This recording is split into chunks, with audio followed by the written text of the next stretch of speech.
सच बताऊं माँ जी, मुझे इतना टेस्टी राजमा चावल आज तक नहीं मिला जितना टेस्टी आप बनाती हो। शादी से पहले मैं राजमा चावल खाने में बहुत ड्रामा किया करती थी, पर अब मेरा सारा ड्रामा हमेशा हमेशा के लिए खत्म हो चुका है, क्योंकि मुझे इतना टेस्टी राजमा चावल जो मिल गया है अब जाकर मुझे मिला है। नेहा को राजमा चावल खाना बिल्कुल पसंद नहीं था। वो हमेशा ही राजमा चावल बनने पर गुस्सा हो जाया करती थी। लेकिन नेहा की माँ सुमित्रा आए दिन अपनी बेटी को राजमा चावल बनाकर खिला दिया करती थी। ऐसे ही एक दिन सुमित्रा फिर से राजमा चावल बना देती है, जिसे देखकर नेहा का गुस्सा 7वें आसमान पर चढ़ जाता है और वो अपनी माँ से बोलती है, माँ ये सब क्या है? आपको मैंने कितनी बार मना किया है कि मुझे राजमा चावल बिल्कुल भी पसंद नहीं है, फिर क्यों आप बार बार राजमा चावल बनाकर मेरे सामने रख देती हो? मैं बस तेरी जिद खत्म करना चाहती हूँ। अरे अब तू बच्ची नहीं है, बड़ी हो चुकी है। अरे इतना ड्रामा करेगी तो कैसे चलेगा? वैसे भी आज तो हमारे घर में है, कल को अपने ससुराल जाएगी, और ससुराल जाने के बाद भी तू ऐसी हरकतें करेगी तो तेरे ससुराल वाले तेरे बारे में क्या सोचेंगे? अरे माँ, ससुराल वाले तो बाद में आते हैं, पहले तो आप लोग मेरे लिए हो। लेकिन आप लोग ही मेरी पसंद नापसंद का ख्याल नहीं रखते हो, तो फिर मैं अपने ससुराल वालों से क्या ही उम्मीद करूँगी। आपको तो पता है ना कि मुझे राजमा चावल बिल्कुल भी पसंद नहीं है, लेकिन फिर भी आप मुझे बार बार राजमा चावल बनाकर खिला देती हो। बेटा, मैं बहुत प्यार से तेरे लिए राजमा चावल बनाया है, एक बार तो खा के देख ले कि आखिर बने कैसे हैं। तुझे जरूर पसंद आएंगे, और तू तो अच्छे से जानती है ना कि तेरे पापा को राजमा चावल कितने पसंद है, इसलिए मैं बार बार राजमा चावल ही बना देती हूँ। हाँ तो मैं एक काम करो ना, पापा को पसंद है तो पापा को ही खिलाओ, मुझे मत खिलाओ। जानबूझकर आप लोग मुझे गुस्सा दिलाने की कोशिश करते रहते हो। आपका राजमा चावल आपको ही मुबारक। इस तरह दोनों माँ बेटी के बीच बहस हो जाती है। पहले तो नेहा माँ की जिद करने पर राजमा चावल खा लिया करती थी, लेकिन अब नेहा वो खाना छोड़ दिया करती थी। उसकी इस हरकत से उसकी माँ बहुत परेशान थी। ऐसे ही एक दिन नेहा के घर फिर से राजमा चावल बनते हैं और नेहा गुस्से में अपनी सहेली प्रीति के घर चली जाती है। अरे प्रीति, तेरे घर में क्या बना है? मुझे बहुत जोर से भूख लगी है यार। अब क्या हो गया? तेरे घर में खाना नहीं बना है क्या, या फिर तेरी माँ ने राजमा चावल बना दिए हैं? हाँ यार, मेरी माँ ने फिर से राजमा चावल बना दिया है।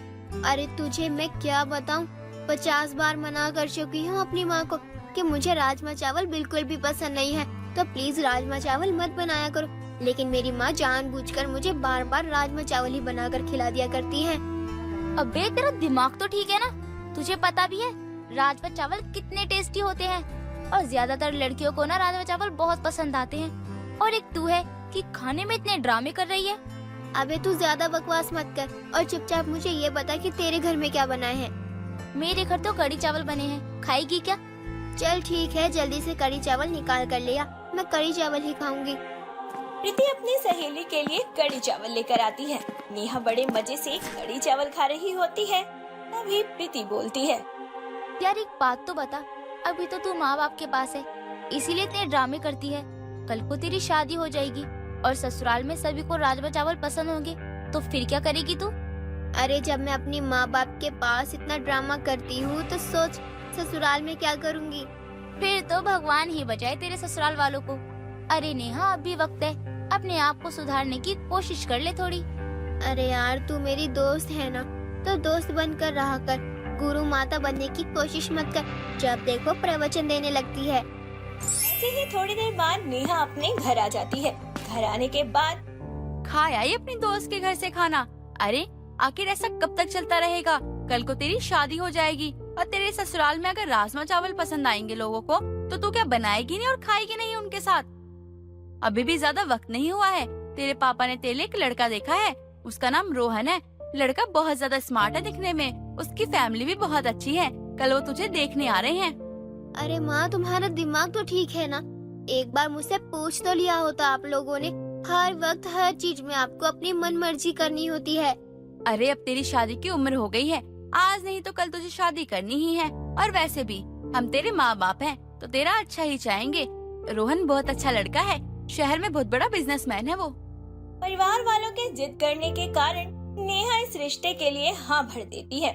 ऐसे ही अगले दिन रोहन अपने पूरे परिवार के साथ नेहा को देखने के लिए आता है, जहाँ रोहन और नेहा मन ही मन एक दूसरे को देखकर पसंद कर लेते हैं। दोनों के परिवार वाले आपस में बातचीत करके एक कमरे में उन दोनों को बात करने के लिए छोड़ देते हैं। तभी नेहा रोहन से कहती है, अच्छा एक बात बताओ, आपको खाने में सबसे ज्यादा क्या पसंद है? अगर सच बताऊं ना तो मुझे राजमा चावल पसंद है, वो भी मेरे माँ के हाथों का। मेरी माँ ना बहुत अच्छा राजमा चावल बनाती है। एक बार तुम खाओगी ना तो खाती रह जाओगी। और जो भी खाता है हमारे घर में ना वो बस खो जाता है। हम लोग तो हमेशा कहते हैं माँ को, माँ राजमा चावल के बिना हम खाना नहीं खाएंगे, और माँ को मजबूरी में बनाना पड़ता है। हाँ, कई बार माँ मना भी करती है, कहते इतना राजमा चावल खाओगे तो दुख देगा, लेकिन हमारे लिए माँ बना देती है।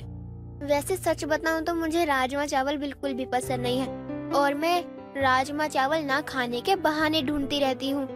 अरे तुम एक बार मेरी माँ के हाथ का खा कर देखना, उसके बाद तुम तो बोलोगी और राजमा चावल की मैं फैन हो चुकी हूँ, और मैं खाऊंगी तो सासू माँ के हाथ का राजमा चावल, और पागल हो जाओगी खाते खाते, लेकिन तुम्हारा मन नहीं भरेगा।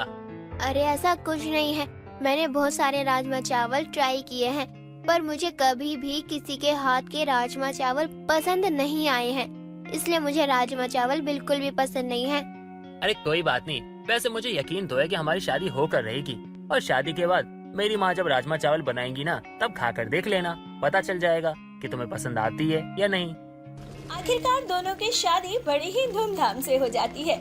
शादी के बाद नेहा अपने ससुराल आ जाती है। ससुराल आने के बाद नेहा की सास कविता खाना बनाने में बड़ी ही माहिर थी। कविता अपनी बहू के लिए राजमा चावल बना कर लाती है और अपनी बहू को राजमा चावल देते हुए बोलती है, नेहा बहू, ये ले गर्मा गर्म राजमा चावल।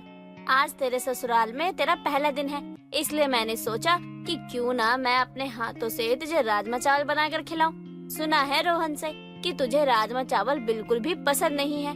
एक बार तो मेरे हाथ का राजमा चावल खा कर तो देख। माँ जी माफ करना, मुझे राजमा चावल बिल्कुल भी पसंद नहीं है। अब बेकार में मुझसे जिद मत कीजिएगा, आप ये खाना किसी और को दे दीजिए। अरे बेटा, तू ये तो देख कि मैं तेरी सास नहीं बल्कि माँ हूँ, और अपनी माँ की बात कभी नहीं टालते। मेरे लिए एक बार ही राजमा चावल खा कर देख। सास के जिद करने पर नेहा राजमा चावल खा लेती है। सास के हाथ के राजमा चावल नेहा को बहुत स्वाद लगते हैं, और देखते ही देखते नेहा पूरी प्लेट साफ कर देती है और अपनी सास से कहती है, माँ जी राजमा चावल तो सच में बहुत टेस्टी है, क्या मुझे एक प्लेट और राजमा चावल मिलेगा? हाँ बेटा, क्यों नहीं, रुक, मैं अभी तेरे लिए फिर से राजमा चावल लेकर आती हूँ। सच बताऊँ माँ जी, मुझे इतना टेस्टी राजमा चावल आज तक नहीं मिला जितना टेस्टी आप बनाती हो। शादी से पहले मैं राजमा चावल खाने में बहुत ड्रामा किया करती थी, पर अब मेरा सारा ड्रामा हमेशा हमेशा के लिए खत्म हो चुका है, क्योंकि मुझे इतना टेस्टी राजमा चावल जो मिल गया है अब जाकर मुझे मिला है। ये तो बहुत अच्छी बात है बेटा कि तुझे मेरे हाथ का राजमा चावल बहुत पसंद आया है। रुक जा बेटा, मैं अभी तेरे लिए और लेकर आती हूँ। नेहा की सास फिर से नेहा के लिए प्लेट में राजमा चावल लाती है। नेहा पेट भर के रात को राजमा चावल खाती है। नेहा को अपने ससुराल के राजमा चावल बहुत पसंद आ जाते हैं, और अब दोबारा नेहा राजमा चावल खाने को लेकर ड्रामे नहीं करती है और खुशी खुशी अपने परिवार के साथ राजमा चावल खाती है। गांव की एक छोटी सी जगह पर देविका ढाबा चलाया करती थी। देविका एक बुजुर्ग महिला थी जिसकी सादगी और मेहनत सभी को बहुत प्रभावित करती थी, और उसके परिवार में उसका बेटा मोहन और उसकी बहू रानी रहा करते थे। मोहन शहर में नौकरी किया करता था और महीने में एक दो बार वह अपने घर आया करता था। रानी की सास अपने ढाबे पर ही घर का खर्चा चला रही थी। एक दिन जब वह अपने घर से ढाबे पर जाने के लिए निकल रही होती है, तभी रानी उन्हें आवाज देते हुए बोलती है, माँ जी, कुछ खाकर तो जाइए। आप ऐसे ही ढाबे पर जा रही हो और जाते ही काम में लग जाओगी, फिर आपको खाने पीने का कुछ भी होश नहीं रहेगा, क्योंकि आपको अपने ढाबे के अलावा तो कुछ दिखाई ही नहीं देता। बहू, मेरी चिंता मत कर और अपने खाने पर ध्यान दे। मुझे बस तेरी ही चिंता लगी रहती है। तू वैसे ही इतनी कमजोर है और घर का सारा काम तेरे ही सर पर पड़ जाता है। मैं चाहकर भी तेरी कोई मदद नहीं कर पाती हूँ। माँ जी, घर में कितने ही लोग हैं जो घर में काम होता है। मोहन जी तो शहर में रहते हैं, आप पूरा दिन ढाबे पर रहती हो।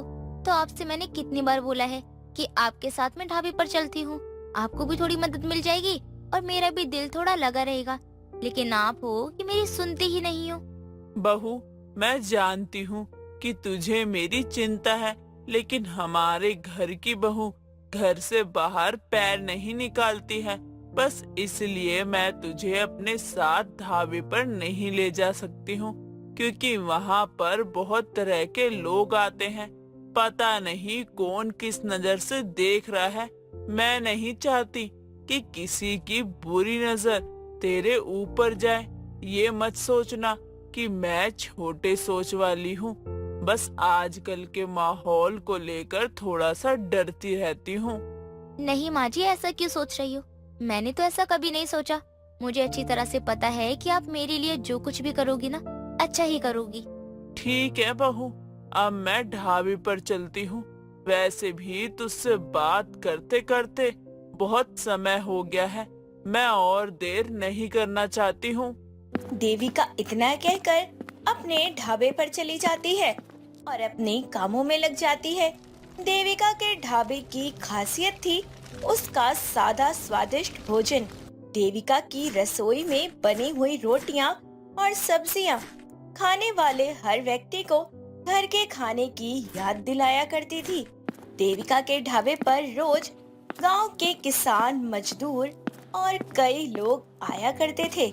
सभी को देविका के हाथ का बना हुआ खाना बहुत पसंद था। एक दिन गांव में सरपंच रामलाल देविका के ढाबे पर आते हैं। उन्होंने देखा कि ढाबा बहुत छोटा है और खाना बहुत ही सादा है, लेकिन खाने में किसी तरीके की कोई कमी नहीं है।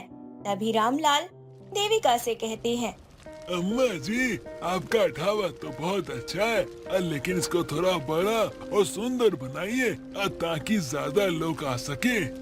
सरपंच जी, मेरे पास इतने पैसे नहीं हैं कि मैं इसे बड़ा और सुंदर बना सकूं। मेरे लिए सबसे महत्वपूर्ण बात है कि मेरे खाने से लोग खुश रहें। अरे अम्मा जी, अब काहे पैसों की चिंता करती है? जब काम शुरू होगा तो कहीं न कहीं से इंतजाम हो ही जाएगा। सरपंच जी, जब मुझे अच्छी तरह से पता है कि मेरे पास इतने पैसे नहीं हैं, मैं ऐसा काम क्यों करूं? मुझे अपने घर का खर्चा उठाने बस मुझे दाल रोटी मिल जाए, बस वही मेरे लिए काफी होता है। देविका की बात सुनकर रामलाल उसकी मदद करने की सोचता है। उन्होंने गांव की पंचायत में इस बात को उठाया और सभी सदस्यों ने मिलकर तय किया कि देविका को कुछ आर्थिक मदद की जाए। कुछ दिनों बाद पंचायत ने देविका को एक बड़ी रकम दे दी। देविका ने उन पैसे से अपने ढाबे को एक नया रूप और परिवर्तन दिया। ढाबे में कुर्सियां, मेज, साफ सुथरी रसोई आदि जैसी चीजों का प्रबंध किया गया। उन्होंने कुछ नए बर्तन भी खरीदे, जिससे ढाबा और भी सुंदर लगने लगा। ढाबे की साज सजावट से गांव के लोग बहुत खुश हो जाते हैं और भी ज्यादा लोग देविका के ढाबे पर आने लगते हैं। देविका ने अपने ढाबे के खाने का स्वाद वही रखा जो कि पहले था। उन्होंने अपने ढाबे का नाम गरीब सास का ढाबा रखा था, ताकि लोग जान सके कि इस ढाबे की मालकिन कितनी ज्यादा मेहनती और लगनशील औरत है। इन सब के बारे में सुनकर उसकी बहू बहुत खुश होती है और वह अपनी सास से बोलती है, माँ जी, मैं आपकी इस नई कामयाबी से बहुत खुश हूँ। पूरे गांव में बस आपकी ढाबे की चर्चा चल रही है। मुझे सच में बहुत खुशी हुई कि आपका ढाबा इतना अच्छा चल रहा है। बहू, इस कामयाबी में सिर्फ अकेला मेरा ही हाथ नहीं है, बल्कि पूरे गांव वाले और सरपंच जी का बहुत बड़ा हाथ है। उन सभी लोगों ने मिलकर मुझे इतनी बड़ी रकम दी, जिससे मैंने अपने ढाबे का रूप बदला। भगवान उन लोगों को हमेशा खुश रखे। उन लोगों ने मेरी गरीबी को समझा और मेरा साथ दिया है। देविका पूरी लगन और मेहनत के साथ ढाबे पर काम करने लगती है। समय के साथ उसका ढाबा पहले से भी ज्यादा अच्छा चलने लगता है। एक दिन बहुत बड़ा व्यापारी जिसका नाम राजेश गुप्ता था, वह अपने दोस्तों के साथ देविका के ढाबे पर आता है। राजेश शहर का एक प्रसिद्ध व्यापारी था। उसने देविका के ढाबे का खाना खाया और वह काफी ज्यादा प्रभावित भी हुआ और देविका को अपना ढाबा और बड़ा करने का सुझाव भी देता है, लेकिन देविका मना कर देती है। फिर भी राजेश गुप्ता उसे समझाता है और उसे आश्वासन भी देता है कि वो उसकी मदद करेगा। इसके बाद राजेश गुप्ता ने अपने व्यापार के माध्यम से देविका के ढाबे की तारीफ की और उनके ढाबे को और भी ज्यादा प्रसिद्ध बना दिया। अब देविका का ढाबा केवल गांव का नहीं बल्कि आसपास के शहरों का भी प्रसिद्ध ढाबा हो गया था। अब दूर दूर से लोग देविका के ढाबे पर आने लगते हैं।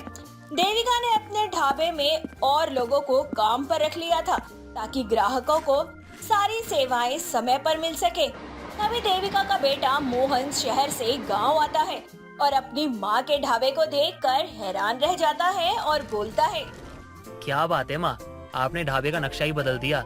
ऐसा लग ही नहीं रहा है किसी गरीब का ढाबा है, ये तो बिल्कुल किसी अमीर का 5 स्टार होटल जैसा लग रहा है। लेकिन आखिर ये सब हुआ कैसे? बेटा, ये सारा चमत्कार गांव के लोगों और सरपंच जी की मदद के कारण ही हो पाया है। लोगों को मेरे हाथों का खाना बहुत पसंद आया। इसके बाद उन लोगों ने इस ढाबे को सुधारने का फैसला किया। उसके बाद पंचायत ने मिलकर मुझे पैसे की बहुत बड़ी रकम दी। उन्हीं पैसों से मैंने ये सब किया है। उसके बाद एक व्यापारी भी यहाँ पर आया और उसने अपनी जानकारी से मेरे ढाबे को शहर तक पहुँचाया। अब शहर से भी लोग यहाँ खाना खाने के लिए आते हैं। वैसे माँ, एक बेटे का फर्ज बनता है कि वो अपनी माँ का नाम रोशन करे, लेकिन यहाँ तो उल्टा हो गया। एक माँ ने अपने बेटे का नाम रोशन किया है। माँ, आपकी तरक्की देखकर मैं आज बहुत खुश हूँ। बेटा, मैं तुझसे बात करना चाहती हूँ, क्या तू मेरी बात मानेगा? हाँ माँ, कहिए ना, क्या कहना है आपको? वैसे मैं आपकी सारी बात मानूंगा, क्योंकि एक बेटे होने का फर्ज निभा तो पाया नहीं, लेकिन कम से कम आपकी बात मानकर आपको खुशी तो दे सकता हूँ। नहीं बेटा, ऐसा मत बोल। तूने अपने बेटे होने का सारा फर्ज निभाया है। मैं बस तुझे ये कहना चाहती हूँ कि अब सब कुछ ठीक हो गया है। हमारे घर का गुजारा भी अच्छा खासा हो जाता है, तो तुझे शहर जाकर नौकरी करने की कोई जरूरत नहीं है। जब मैं दूसरों को अपने ढाबे पर काम पर रख सकती हूँ, तो क्यों ना तू भी मेरे साथ मिलकर इसी ढाबे को चलाए। इसी बहाने तू बहू के पास भी रह पाएगा। तू शहर चला जाता है तो बहू बहुत अकेली हो जाती है, क्योंकि मैं भी ढाबे के काम में पूरे दिन लगी रहती हूँ। वो मुझे कहती नहीं है, लेकिन हर पल तुझे याद करती है बेटा। वैसे माँ, आप कह तो सही रही हैं, क्योंकि बार बार मुझे शहर से गांव, गांव से शहर जाने में ना बहुत दिक्कतें होती है और बहुत परेशानी होती है, और आप लोगों के बिना मुझे कुछ अच्छा भी नहीं लगता है। और वहाँ पर रानी की भी याद आती है, और एक पति होने के नाते उसका सुख दुख देखना भी तो मेरा फर्ज बनता है ना। और जब मैं आप लोगों के साथ रहता हूँ ना, तो मुझे दुनिया की सारी खुशियाँ मिल जाती है, और जब अकेला शहर में रहता हूँ तो बहुत बुरा फील होता है। इसीलिए अब मैं ना आप लोगों के साथ रहूंगा, और एक बेटे का और पति का दोनों का फर्ज ना अच्छे से निभाऊंगा। बेटा, इसका मतलब तू अब शहर लौटकर नहीं जाएगा ना?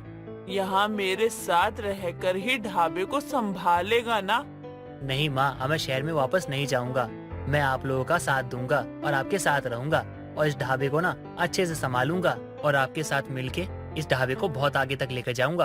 अपने बेटे की बात सुनकर देविका उसे गले से लगा लेती है और वह इस बात को सोच सोच कर खुश थी कि अब उसका बेटा हमेशा के लिए उसके साथ ही रहेगा। मोहन ने भी अपनी माँ के ढाबे पर मदद करना शुरू कर दिया। उसने ढाबे को और भी ज्यादा सुंदर और व्यवस्थित बना दिया। अब देविका का ढाबा एक उदाहरण बन चुका था कि कैसे सादगी, मेहनत और सच्चाई से सफलता को हासिल किया जा सकता है। धीरे धीरे देविका की उम्र बढ़ती जाती है और वह ढाबे के काम को संभालने में असमर्थ हो जाती है, जिसके कारण उसने अपने बेटे को ढाबे की सारी जिम्मेदारी सौंप दी थी। मोहन भी अपनी माँ के दिखाए हुए नक्शे कदम पर ढाबे को चलाता है और स्वाद को यूं ही बरकरार रखता है। महिमा की ननद तेजस्वी एक बहुत ही गुस्से वाली महिला थी, जिस वजह से महिमा की सास सुषमा और उसका पति विपिन भी तेजस्वी से बहुत डरा करते थे। तेजस्वी अगर एक बार किसी चीज के लिए बोल देती तो हर कोई उसकी बात को फॉलो करता था। ऐसे एक दिन घर पर एक साड़ी बेचने वाला आता है। तभी सुषमा महिमा और तेजस्वी को आवाज देते हुए कहती है, महिमा, तेजस्वी दोनों नीचे आ जाओ, साड़ी वाला आया है, अपने लिए साड़ियाँ देख लो। आ रही हूँ माँ माँ जी। तेजस्वी और महिमा दोनों ही जल्दी से नीचे आते हैं, जिसके बाद साड़ी वाला साड़ी दिखाना शुरू कर देता है। तेजस्वी फटाफट से अच्छी साड़ी अपने लिए चुन लेती है और महिमा बेचारी बस देखती रह जाती है। तभी तेजस्वी बोलती है, भाभी, आप कोई साड़ी क्यों नहीं खरीद रही है? इतनी सारी साड़ियाँ हैं, ले लो अपने लिए कोई भी साड़ी। अरे दीदी, जो मुझे साड़ी पसंद थी ना, वो तो आपने ले ली। अब मुझे इनमें से कोई सी भी पसंद नहीं है। क्यों? ये साड़ी अच्छी नहीं है क्या? इसे पहनो, इसका रंग भी अच्छा है, तुम पर खूब अच्छी लगेगी। ऐसे कैसे अच्छी नहीं लग रही है? दीदी, आप कह रही हैं तो ठीक है, भैया यही वाली साड़ी दे दीजिए जो दीदी कह रही हैं। साड़ी वाला महिमा को तेजस्वी की पसंद की साड़ी दे देता है। इसके बाद सुषमा सारी साड़ियों के पैसे साड़ी वाले को दे देती है और वो वहाँ से चला जाता है। तेजस्वी अपनी सारी साड़ियाँ उठाकर महिमा की गोद में रख देती है और बोलती है, भाभी, कल सुबह तक मेरी सारी साड़ियों पर फॉल लगा देना, ठीक है? मुझे कल सुबह 8 बजे से पहले ये सारी साड़ियाँ रेडी होकर मेरे बेड पर रखी हुई मिलनी चाहिए। बेटा, तू पागल हो गई है क्या? बहू को घर का काम भी करना होता है। वो रात में बेचारी सोएगी नहीं क्या? सारी रात तेरी साड़ियों में फॉल ही लगाती रहेगी क्या? आपको किसने कहा बीच में सलाह देने के लिए? माँ, मैं और भाभी बात कर रहे हैं ना। जब भाभी को कोई दिक्कत नहीं है, उन्होंने कुछ नहीं बोला, तो आप क्यों बीच में घुस रही है? भाभी, आपको मेरी बात समझ आ गई ना? वरना आप जानती है कि मैं क्या कर सकती हूँ। जी दीदी, मैं सब कुछ तैयार कर दूंगी। तेजस्वी की बात सुनकर महिमा वहाँ से चली जाती है। लेकिन महिमा कुछ दिन पहले हुए हादसे के बारे में सोचने लगती है। कुछ दिन पहले ही तेजस्वी बाजार से अपने लिए चप्पल खरीद कर लाती है, जो तेजस्वी के पहनने के बाद उखड़ जाती हैं और तेजस्वी महिमा को ठीक करवाने के लिए दे देती है। महिमा चप्पल लेकर बाजार तो चली जाती है, पर उसे ठीक करवाना भूल जाती है। जैसी तेजस्वी चप्पल के बारे में महिमा से पूछती है, तभी महिमा बोलती है, माफ करना दीदी, ये सारे सामान के चक्कर में मैं आपकी चप्पल ठीक कराना भूल ही गई हूँ। आपकी मैं चप्पल ना ठीक करा दूंगी, वो कल जाके करा दूंगी मैं। भाभी, आप मेरी बात भूल गई और खाना नहीं भूली, सोना नहीं भूली, सामान लाना नहीं भूली, लेकिन मेरी चप्पल ठीक करवाना भूल गई। अब आप देखो कि मैं क्या करती हूँ। इतना कहकर तेजस्वी महिमा के कमरे में चली जाती है और उसके सारे जूते चप्पल सैंडल लेकर हॉल में आती है और उनका ऊंचा ढेर लगा देती है। जिसके बाद तेजस्वी उनके ऊपर केरोसिन डालकर आग लगा देती है। ये देखकर महिमा डर जाती है और बोलती है, आपने ये क्या किया दीदी? मेरे सारे जूते चप्पल आपने जला दिए। इनमें से मैंने जूते चप्पल कोई से पहने भी नहीं थे। आपने ऐसा क्यों किया? ताकि आपको हमेशा याद रहे कि जब मैं कोई चीज कहती हूँ तो उसे पूरा हो जाना चाहिए। आगे से आपसे कभी कोई ऐसी गलती ना हो, इसीलिए अब एक सबक जरूरी है।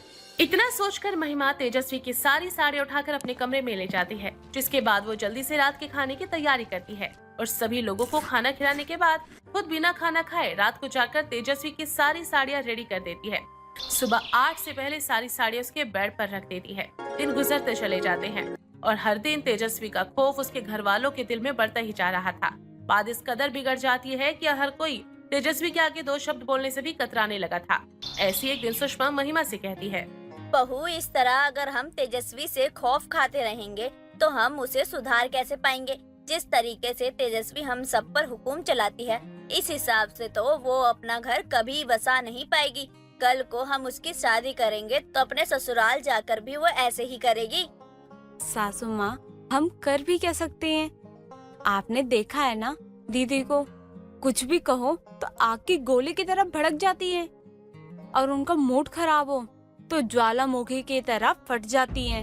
अब हम क्या ही करें? शुक्र है कि वो बस मुंह से ही बोलती है। अगर उन्हें हाथ चलाना शुरू कर दिया तो हमारे शरीर में वो टैटू ही बना देंगी, वो भी छोटे के निशानों से।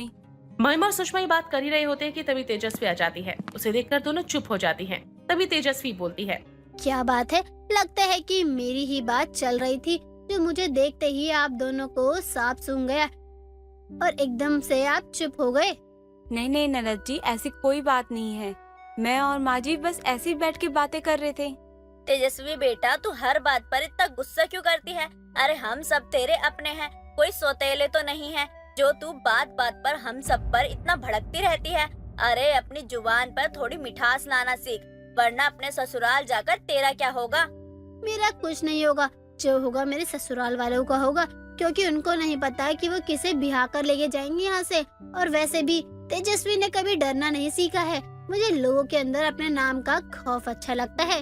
इतना कहकर तेजस्वी खुद पर अकड़ती हुई वहाँ से चली जाती है। दिन गुजरते जाते हैं। तेजस्वी के व्यवहार के कारण अब कोई उससे घर में बात नहीं करता था।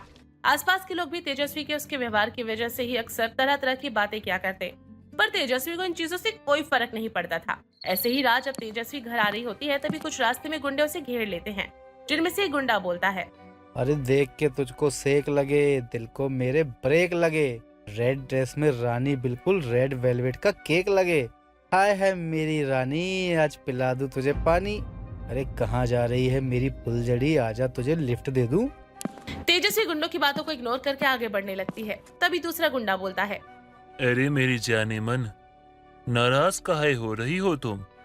जरा हमारी तरफ तो देखो, हमें अपना बनाने का तो सोचो। देखना तुम्हारा दिल खुश कर देंगे। दिल खुश तो दूर की बात है, मेरे थप्पड़ों से तुम अपने गाल और कान मत खुश कर लेना। हटो यहाँ से, बदतमीज कहीं के। अभी पुलिस को फोन करके तुम दोनों को जेल में न डलवा दिया तो मेरा नाम भी तेजस्वी नहीं। इतना कहकर तेजस्वी वहाँ से जाने लगती है और दोनों गुंडे बार बार तेजस्वी को रोकने लगते हैं। तभी तेजस्वी के फोन पर महिमा का कॉल आता है। तेजस्वी जैसे ही फोन उठाकर बात करने वाली होती है, तभी एक गुंडा तेजस्वी के हाथ से फोन छीनकर जमीन पर पटक देता है और पहला गुंडा बोलता है, प्यार से बोला तो समझी नहीं, ज्यादा अकड़ रही है। लड़की है ना तू, लड़की बन के रह, फालतू मर्दानी बनने की जरूरत नहीं है, वरना 1 मिनट में सारी मर्दानगी निकाल दूंगा तेरी मैं यहीं पे। तू जानती नहीं है कि हम दोनों कौन हैं। चल शुरू हो जा। इतना कहकर दूसरा गुंडा तेजस्वी का हाथ पकड़ लेता है और पहला गुंडा तेजस्वी का दुपट्टा उतारकर जमीन पर फेंक देता है। तेजस्वी गुस्से में उन गुंडों पर भड़कती है, जैसे वो सभी पर भड़का करती, पर यहाँ पर उसकी कोई भी चीज असर नहीं कर रही थी। हालात काबू से बाहर होते देख तेजस्वी जोर जोर से चिल्लाने लगती है। दोनों गुंडे तेजस्वी को जमीन पर धक्का देकर गिरा देते हैं और जैसे ही करीब आकर उसके साथ गलत करने की कोशिश करते हैं, तभी महिमा और सुषमा वहाँ पर आ जाते हैं और उन गुंडों की पिटाई करके उन्हें वहाँ से भगा देते हैं।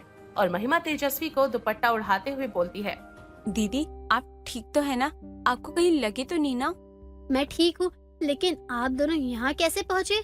दीदी जब आपने अपना फोन उठाया ना, तो आपने कुछ बोला ही नहीं, तो मुझे ना कुछ दिक्कत लगी, तो मैंने आपका लोकेशन ट्रेस करके माँ जी को लेके सीधा यहाँ आ गई। इतना कहकर महिमा तेजस्वी को घर ले आती है।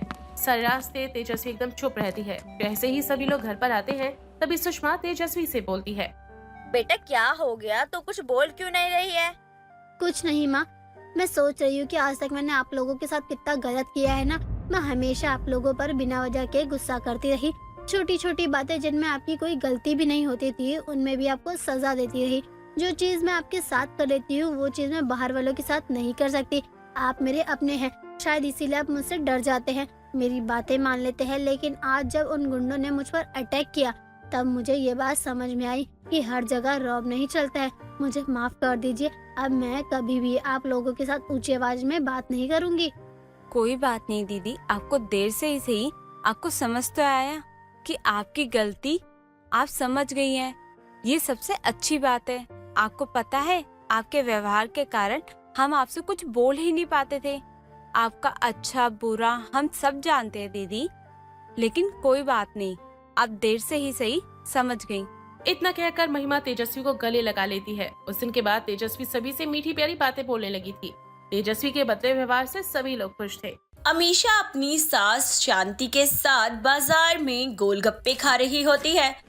अमीशा एक के बाद एक गोलगप्पा खाती जाती है और बोलती है, गोलगप्पे तो सच में बड़े मजेदार हैं। मेरा तो पेट ही नहीं भर रहा है। हाँ बहू, अब तो जल्दी से गोलगप्पे खा लें। मैं कब से इंतजार कर रही हूँ तेरे गोलगप्पे खत्म होने का, ताकि मैं पापड़ी खा सकूं। पर माँ जी, पापड़ी खाने का मजा तो गोलगप्पे खाने के बाद ही है ना। आपने तब से एक भी गोलगप्पा नहीं खाया है। अरे एक गोलगप्पा तो खाकर देखिए, सच में बहुत अच्छा है। तीखा मीठा चटपटा एकदम बराबर है सब कुछ। नहीं नहीं, मुझे तो बस गोलगप्पे की पापड़ी खानी है। तो जल्दी से गोलगप्पे खा ले, फिर मैं पापड़ी खाऊंगी। कुछ देर बाद गोलगप्पे खा खा कर अमीशा का पेट भर जाता है, जिसके बाद अमीशा गोलगप्पे वाले से पापड़ी देने को कहती है। शांति अमीशा के हाथों से पापड़ी छीनकर अपने मुंह में डाल लेती है और बोलती है, वाह यार, कितनी टेस्टी है। सच में पापड़ी खाने का तो मजा ही कुछ और है। गोलगप्पे में वो स्वाद कहाँ जो ये कुरकुरी पापड़ी में होता है। भैया, एक पापड़ी और दे दो ना इसके साथ। भले ही गोलगप्पे नहीं खाए हो, लेकिन मैं इसे कंपनी तो दे ही रही हूँ ना। चलो जल्दी से मुझे भी एक पापड़ी दे दो।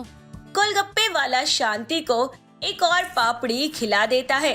दोनों सास बहू घर आ जाती हैं। तभी अमीशा बोलती है, माँ जी आपको पापड़ी खानी थी तो आप पापड़ी का चाट बनवा कर खा लेती ना, उसमें भी तो वही स्वाद ही आता है। अरे नहीं, उसमें ना कोई स्वाद नहीं होता है। उसमें तो बस प्याज, आलू, मटर, अनार के दाने और पता नहीं क्या क्या डाल देते हैं। मुझे तो बस लाल चटनी में डूबी हुई हल्का सा मसाला डाली हुई पापड़ी पसंद है। तो आप गोलगप्पे वाले से कहकर वैसा ही पापड़ी चाट बनवा लेती जैसा आपको पसंद है। इतनी देर इंतजार करने के बाद आपने बस 2 पापड़ी खाई, उसमें आपका स्वाद पूरा हो गया। हो ही गया। चल अब तो मेरे लिए एक कप चाय बना दे बढ़िया से। घूम घूम कर मैं थक गई हूँ। अपनी सास की बात सुनकर रसोई में जाती है और जल्दी से शांति के लिए एक कप बढ़िया गर्मा गर्म चाय बना देती है। शांति चाय पीने के बाद अपने कमरे में आराम करने चली जाती है। ऐसे ही एक दिन शांति का बर्थडे आ जाता है।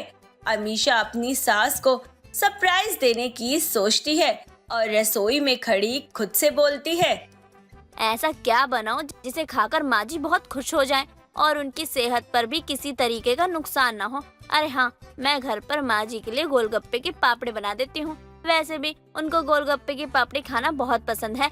साथ ही घर में लाल वाली चटनी और हरी वाली चटनी भी बना देती हूँ। उनको जैसा मन करेगा वैसी पापड़ी बनाकर खा लेंगी। इतना कहकर अमीशा फटाफट से गोलगप्पे की पापड़ी चटनी बनाना शुरू कर देती है। कुछ घंटे बाद सभी चीजें बनकर तैयार हो जाती हैं। अमीशा उन्हें टेबल पर रख देती है और शांति को बुलाती है।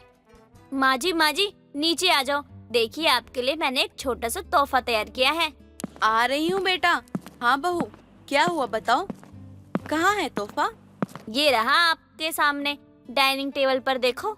अरे वाह, गोलगप्पे की पापड़ी, चटनी, मसाला। बहू ये सब तूने बनाया है मेरे लिए? हाँ माँ जी, आपके लिए ही तो बनाया है।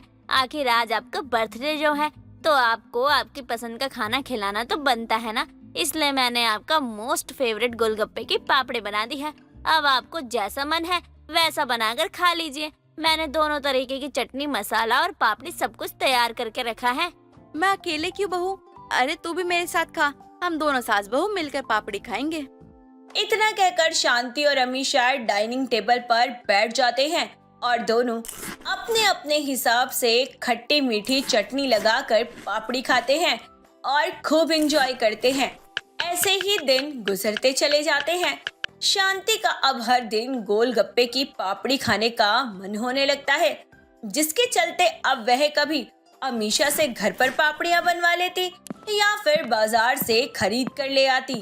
अब शांति कभी पापड़ी को चाय के साथ, कभी खाने के साथ या फिर नॉर्मल कभी यूं ही स्नैक्स के तौर पर खाने लगती है। यह सब देखकर अमीशा शांति से बोलती है, माँ जी मैं मानती हूँ कि आपको गोलगप्पे की पापड़ी खाना बहुत पसंद है, लेकिन इसका मतलब ये नहीं है कि आप हर वक्त ही उसे खाती रहेंगी।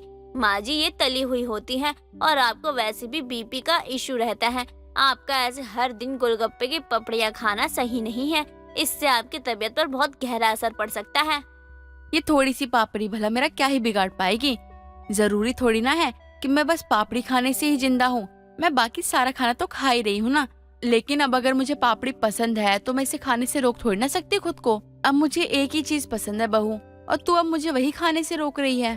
शांति की बात सुनकर अमीशा कुछ नहीं कहती और अपने कमरे में जाकर खुद से बोलती है, मुझे कुछ ऐसा करना होगा जिससे माँ जी का पापड़ी खाना भी चलता जाए और उनकी सेहत पर कोई बुरा असर भी ना आए। इस उम्र में अगर माँ जी को मैंने ज्यादा रोका टोकी करी तो हो सकता है वो चिड़चिड़ी हो जाए और खाना पीना ही छोड़ दे। इससे अच्छा है कि मैं उनकी पापड़ी को ही इस तरीके से इस्तेमाल करूं जिससे उनकी सेहत भी बनी रहे और उनका बीपी भी कंट्रोल में रहे। इतना कहकर अमीशा अपने फोन में YouTube चालू करती है और कई तरीके के हेल्दी चाट बनाने की रेसिपीज देखती है। और अगले दिन अमीशा रसोई में जाती है जहां वह टमाटर, प्याज और खीरे को बिल्कुल बारीक बारीक छोटा छोटा काट कर एक बाउल में डाल लेती है, जिसके बाद वह उबले हुए आलू को भी उसमें छोटा छोटा काट कर मिला देती है और उसके बाद कुछ भुने हुए मसाले उस पर स्प्रिंकल कर देती है और उसके आसपास ढेर सारी पापड़ियों को खड़ा करके सजा देती है और शांति को खाने के लिए देती है, जिसे देख शांति बोलती है, बहू ये क्या है? ये रंग बिरंगी सब्जियां सजा कर क्यों दे रही है तू मुझे? और ये आसपास तूने मेरी गोलगप्पे की पापड़ी क्यों सजा रखी है? माँ जी, इसे सब्जियां का सलसा कहते हैं। इसके साथ आप नाचो या फिर अपनी गोलगप्पे की पापड़ी को खा सकती हो। ये बहुत ही ज्यादा हेल्दी होती है, इसमें फाइबर होता है, ये आपके पेट के लिए बहुत अच्छा होता है। इससे आपकी हेल्थ को कोई भी नुकसान नहीं होगा। क्या बहू, तू जानती है ना मुझे पापड़ी तो बस चटनी और मसाला डाल के ही पसंद है। फिर तूने ये सालसा टिक्को आइडिया बनाकर क्यों लेकर आई है? माँ जी, मेरे कहने पर आप एक बार खाकर तो देखिए, अगर अच्छा ना लगे तो फिर दोबारा मैं आपको कभी खाने के लिए नहीं कहूँगी, पक्का। ठीक है बहू, तू कहती है तो मैं खा लेती हूँ ये। इतना कहकर शांति एक पापड़ी उठाती है और उस पर सालसा का एक चम्मच भरकर डालती है और उसे चखकर शांति की आंखों में चमक आ जाती है और वह बोलती है, हाँ बहू, ये सच में मुझे बहुत अच्छा लग रहा है। आज तक मैंने ऐसी पापड़ी चाट कभी खाई नहीं है। इसे खा के तो मुझे मजा आ गया। इतना कहकर शांति एक पापड़ी को सालसा के साथ अमीशा को भी खिला देती है। अरे बहू, तू ना मुझे ऐसे ही गोलगप्पे पापड़ी बना के खिलाती रहे, मजा आएगा। इससे मेरी सेहत भी बनी रहेगी। ऐसे ही अब अमीशा अपनी सास को कभी सालसा के साथ पापड़ी खिलाती तो कभी पापड़ी को आलू के साथ मिक्स करके चटपटी सब्जी बना दिया करती, या फिर वह दही में पापड़ी को फ्रूट्स और कई चीजों के साथ मिलाकर डेजर्ट बना दिया करती। ऐसे ही दिन गुजरते चले जाते हैं और एक दिन शांति अमीशा से बोलती है, अमीशा बहू, तू हर दिन मेरे लिए मेहनत करके पापड़ी बनाती है कि मुझे गलती से भी कुछ हो ना जाए, मेरी सेहत पे कोई बड़ा फर्क ना पड़े।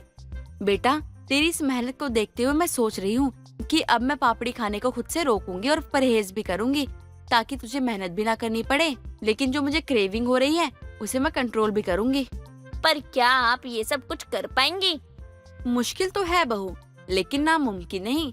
कोशिश करेंगे तो जरूर कामयाबी हासिल हो जाएगी। फिर तू तो मेरी मदद करने ही वाली है। अपनी सास की बात सुनकर अमीशा खुश हो जाती है। धीरे धीरे शांति खुद ही अपने गोलगप्पे की पापड़ी खाने की इच्छा को कंट्रोल करना शुरू कर देती है और एक दिन शांति अपनी इस आदत पर काबू पा ही लेती है।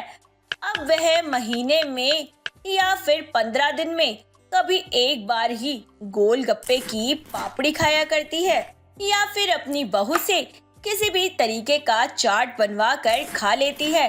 अपनी सास का यह बदलाव देखकर अमीशा शांति से बोलती है, माँ जी, अब तो आपने काफी हद तक अपनी आदतों पर कंट्रोल कर लिया है। कहीं ऐसा तो नहीं है ना कि आप अंदर ही अंदर अपनी इच्छाओं को मार रही हैं? देखिए, अगर ऐसा है तो आप मुझे बता दीजिए, मैं आपके लिए कई और नए तरीके ढूंढ लूंगी आपकी क्रेविंग को पूरा करने के लिए। नहीं बहू, ऐसा कुछ भी नहीं है, बल्कि जब से गोलगप्पे की पापड़ी खाना छोड़ दी है मैंने, तब से मैं बाकी सारी चीजों का मजा ले पा रही हूँ। पहले तो मैं सिर्फ गोलगप्पे की पापड़ी खाने में ही उलझी रहती थी, लेकिन अब मैं दाल, सब्जी, चावल, रोटी, बाकी सारी फल सब्जियों का पूरा मजा ले रही हूँ। ये सब कुछ तेरी वजह से हुआ है बहू। सच में तेरी जैसी बहू तो किस्मत वालों को मिलती है। अब मैं इतनी भी कुछ खास नहीं हूँ माँ जी, मैं तो बस यही चाहती हूँ कि आपको हमेशा खुश और स्वस्थ रखूं, क्योंकि अगर आप बीमार हो गई तो फिर सेवा भी तो मुझे ही करनी पड़ेगी ना। अमीशा की बात सुनकर शांति मुस्कुराने लगती है और प्यार से उसके सर पर हाथ फेर देती है और इस तरह बिना किसी से लड़े और बिना किसी को नुकसान पहुंचाए शांति की आदत भी बदल जाती है और घर में सुख भी बना रहता है। निक्की की सास कुसुम और ननंद दिव्या हमेशा निक्की को परेशान करते थे। घर का सारा काम करने के बाद भी उनका ये कहना था अरे सारा दिन करती क्या है तू? ये थोड़े बहुत काम तो कोई बच्चा भी कर लेगा। ऐसे बनकर दिखाती है जैसे आज तक मैंने कभी घर का काम ही नहीं किया है। अरे तुझसे अच्छी तो मेरी बेटी है, घर का सारा काम बहुत अच्छे से कर लेती है, लेकिन इस महारानी से तो ठीक से खाना भी नहीं बनता। पता नहीं क्या सिखाकर तेरे माँ बाप ने तुझे यहाँ भेजा है। सास ननद की इस हरकत से परेशान होकर निक्की कहती है, अरे तो ठीक है ना, मैं भी अब अपने मायके जा रही हूँ। इतना करने के बावजूद यहाँ किसी को मेरी कदर ही नहीं है। सबको ये लगता है कि मैं आराम से मुफ्त की रोटियाँ तोड़ती हूँ। अरे जो गर्मी में खड़े खड़े किचन में रोटियाँ बेलता है ना, उसे ही पता चलता है कि कोई भी काम बिना मेहनत से नहीं होता। इसलिए मैं अपने मायके जा रही हूँ। अब क्या था, निक्की अपना सारा सामान पैक करके अपने मायके जा पहुंचती है। निक्की के मायके जाते ही निक्की का पति विजय अपनी माँ और बहन से बोलता है, माँ आज मैं चावल नहीं खाऊंगा, मुझे रोटियाँ खानी है, तो अब रोटियाँ बना देना। और हाँ माँ, ये जो सब्जी है ना, ये अच्छी नहीं है, तो दूसरी बना लो। अरे बेटा वही खा लेना, और जब तक तेरी बीबी नहीं आती तब तक तू चावल ही खा ले। अब इतनी गर्मी में कौन रोटियां बनाएगा? अरे माँ, निक्की तो गुस्से में मायके चली गई, और वो जब तक आएगी नहीं तब तक क्या मैं चावल खाऊंगा? मैं चावल नहीं खाऊंगा, मुझे गैस हो जाती है। तो आप एक काम कीजिए, दिव्या को बोलिए वो रोटी बना दे और आप ना सब्जी बना देना। मैं तो कुछ नहीं करने वाली जब तक भाभी नहीं आ जाती है। जब तक के लिए ना हम मेड रख लेते हैं। घर का काम करना मुझे बिल्कुल पसंद नहीं है। ऊपर से पता है इस साल कितनी गर्मी है, और इतनी तपती हुई गर्मी में मैं रोटियां बनाऊंगी? ना रे बाबा ना, मुझसे नहीं होगा ये सब।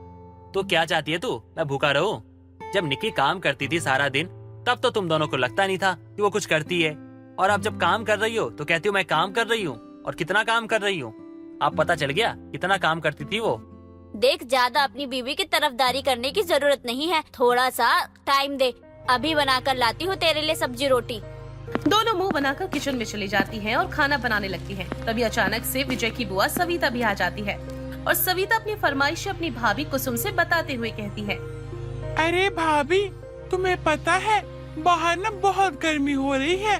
मैं तो यहाँ पास में ही बैंक गई थी किसी काम से। बैंक में काम करवाना था, वो तो हुआ नहीं, पर ऊपर से भूख जरूर लग गई। तो मैंने सोचा क्यों ना अपनी भाभी के यहाँ ही चली जाती हूँ। बहुत अच्छा किया दीदी आपने। वैसे आपको क्या खाना है? मैंने बैगन की सब्जी और रोटी बनाई है, लाऊं क्या आपके लिए? क्या बात कर रही हो भाभी, भूल गई क्या? मुझे बैंगन बिल्कुल पसंद नहीं है। आप एक काम करो, मेरे लिए ना सोयाबीन की सब्जी बना दो और घी वाली रोटियाँ। अच्छा, तब तो दीदी आपको थोड़ा इंतजार करना पड़ेगा। सब्जी बनाने में थोड़ा सा समय तो लगता ही है। कोई बात नहीं भाभी, मैं तो शाम तक यहीं रहूंगी। वैसे भी मेरे भैया का घर है, मन किया तो 4-5 दिन भी यहीं रह जाऊंगी। कोई बात नहीं। सास को गुस्सा आता है और वो गुस्से में अपनी बेटी को लेकर किचन में जाती है और खाना बनाने की तैयारी करती है। तभी दोनों माँ बेटी आपस में मुंह बनाते हुए कहते हैं, हे भगवान, जब से डायन यहाँ से गई है तब से तो बहुत ही ज्यादा काम बढ़ गया है। अचानक से ये करम जली भी टपक गई। अरे एक फोन करके आई होती तो कम से कम कोई बहाना तो बना देती, ताकि ये घर पर ही नहीं आती। अरे माँ, आपके साथ साथ तो मैं भी परेशान हो रही हूँ। अरे आपको पता है ना माँ, किचन का काम मेरे बस की नहीं है, फिर भी आप मुझे ये सब करने के लिए बोल रही हो। मैं नहीं कर सकती। क्यों, कल को ससुराल जाएगी तो तेरी सास क्या बोलेगी कि क्या सिखाकर भेजा है तेरी माँ ने? अरे माँ, मैं निक्की भाभी नहीं हूँ जो सुनती रहूंगी। अपनी सास को पहली बार में ही 2-4 सुना दूंगी, ताकि वो दोबारा मुझसे ये कहने के लायक ही ना बचे। चल चल, अब ज्यादा बकवास मत कर, चुपचाप आलू छिल। दिव्या मुंह बनाकर आलू छीलने लगती है, तो वहीं सास सब्जी फ्राई करने की तैयारी में लग जाती है। थोड़ी ही देर में दोनों माँ बेटी मिलकर सविता को खाना खिलाते हैं। ऐसे ही खाना पीकर सविता को बहुत गहरी नींद आने लगती है, और सविता दिव्या से कहती है, दिव्या बेटी, जरा इधर आना। हाँ बुआ। अरे बेटा, मैंने कुछ ज्यादा ही खा लिया है। अब ने एक काम कर, मेरे सर में ना तेल मालिश कर दे, ताकि मुझे नींद अच्छी आ जाए, क्योंकि मैं ना बहुत थक चुकी हूँ। दिव्या गुस्से में मुंह बनाकर तेल की शीशी लेकर अपनी बुआ के सर में मालिश करने लगती है। ऐसे ही कुछ दिन बीत जाते हैं। दोनों माँ बेटी मुंह बनाकर घर का सारा काम कर रही थी। एक दिन विजय अपनी माँ को फोन करके कहता है, अरे माँ सुनो, वो ना शाम को मेरे कुछ दोस्त आएंगे खाने पर, तो ना बढ़िया सा खाना बना लेना। बेटा, तेरा दिमाग तो ठीक है ना? तुझे पता है ना कि बहू अपने मायके गई हुई है, ऊपर से इतना सारा काम कैसे होगा? अरे माँ, बेइज्जती मत कराओ। जब निक्की थी ना तो सारा काम अकेले किया करती थी, और आप लोग दो दो हो, फिर भी काम नहीं हो पा रहा आपसे। अब आप लोग कुछ भी करो, शाम को खाना बन जाना चाहिए, ठीक है? अरे तुझे तो अच्छे से पता है ना कि तेरी बहन एक नंबर की कामचोर है। 50 बार बोलने पर तो एक काम करती है। अब अकेले में कैसे करूँगी मैं सब कुछ? किसी को इनवाइट करने से पहले मेरे से पूछ तो लिया होता तूने। देखो माँ, मैंने दोस्तों को बुला लिया है, अब मैं नहीं चाहता कि उनके सामने मेरी बेइज्जती हो, इसलिए प्लीज माँ आप ना खाना बना देना। अगर नहीं बनाया ना तो मुझसे बुरा कोई नहीं होगा। इतना बोलकर विजय फोन को काट देता है। बेचारी सास बहू के बिना परेशान हो रही थी। कहीं न कहीं अब जाकर सास को बहू की कमी महसूस हो रही थी। अब जाकर पता चल रहा है मुझे कि निक्की कैसे अकेले सारा काम करती थी। लगता है कि अब वक्त आ गया है मुझे अपनी बहू को फोन करके घर बुलाने का, लेकिन किस मुंह से बात करूंगी मैं उससे। तभी वहाँ सविता आती है और सविता अपनी भाभी को समझाते हुए कहती है, क्यों भाभी, अब पता लग रहा है कि बहू कैसे घर संभालती थी, इसलिए अभी भी वक्त है। आप अपने आप को और अपनी बेटी दोनों को सुधार लो। निक्की बहू आप लोगों से ज्यादा कुछ नहीं चाहती है, वो बस यही चाहती है इतना कुछ करने के बदले आप दोनों बस उससे प्यार से बात कर लो। हाँ दीदी, आप बिल्कुल ठीक कह रहे हो। जाने अनजाने में मैंने अपने ही घर की लक्ष्मी का बहुत अपमान किया है, इसलिए वो लक्ष्मी अब मुझसे नाराज होकर अपने मायके चली गई है। बाकी आप चिंता मत कीजिए, जल्द ही मैं अपनी बहू को मनाकर वापस ले आऊंगी। बेचारी सास बहुत परेशान हो चुकी थी और वो मजबूरी में किचन जाती है। अकेले डिनर की तैयारी करना शुरू कर देती है, तो वहीं दूसरी तरफ दिव्या आराम से अपने कमरे में बैठकर फोन चला रही थी। बेचारी सास किचन में खड़े खड़े सभी के लिए खाना बनाने लगती है।